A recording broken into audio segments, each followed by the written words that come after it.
مقام ابراہیم کی جالی یا شیشہ چومنا بالکل بدعت ہے، پر ہمارے لوگ بھی کیا کریں، ان بیچاروں کو چومنے کی عادت پڑ گئی، ساری زندگی قبریں چومتے رہے۔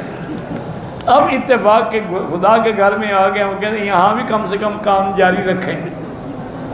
ایک دفعہ مجھے ایک مولوی صاحب نے چٹ لکھا تھا، پتہ نہیں زندہ ہے مر گیا، پرانی بات ہے، انہوں نے کہا وکیل صاحب آپ ہمارے بزرگوں کی مزارات کو چومنے پر بڑا سخت ناراض ہوتے ہیں اور بدعت کا حکم دیتے ہیں، خود تو آپ بیوی کو چومتے ہیں کہ نہیں چومتے ہیں؟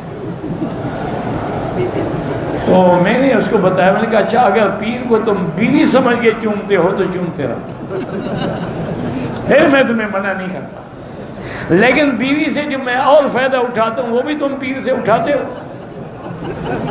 اللہ کے شکر سے پھر مولوی صاحب کی خلق خشک ہو گئی، پھر نہیں آیا واپس۔ یہ کوئی مسئلہ ہے کہ بیوی کا چومنا، بھئی بیوی کا چومنا شریعت میں حکم ہے، قبر کا نہ چومنے کا حکم ہے۔ بیوی کو چومنے کا تو اللہ کے رسول کا حکم ہے، اللہ کے قرآن کا حکم ہے کہ فاتو حرثکم انا شئتم، یہ تمہاری کھیتی ہے تو کھیتی میں ہل بھی چلانا پڑتا ہے، پانی بھی لگانا پڑتا ہے، اس کے اندر کوئی کیڑا مکوڑا ہو اس کو بھی ہٹانا پڑتا ہے۔ اسی لیے حضور نے فرمایا کہ عورت سے ملنے سے پہلے ملاعبہ، اس سے پہلے کھیلو بلو ہنسو، تاکہ وہ ذہنی طور پر آمادہ ہو اس کام کے لیے۔ یہ تو حدیث و قرآن ہے، وہ تو حق ہے۔ قبروں کا حق کہاں ہے؟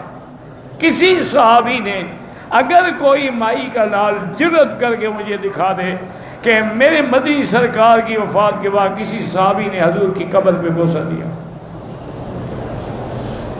بی بی عائشہ کا حجرہ تھا، بی بی عائشہ ہمیشہ وہاں رہتی تھی، کیا کبھی بی بی عائشہ نے حضور کی قبر پہ بوسہ دیا؟ تو ایسے مسئلے خود نہ گھڑے کرو کہ جی اگر ہم دے دیتے ہیں تو بندہ بیوی کو بھی، یہ کوئی بات ہے؟ بات کہتے ہوئے بھی شرم آنی چاہیے آدمی کو۔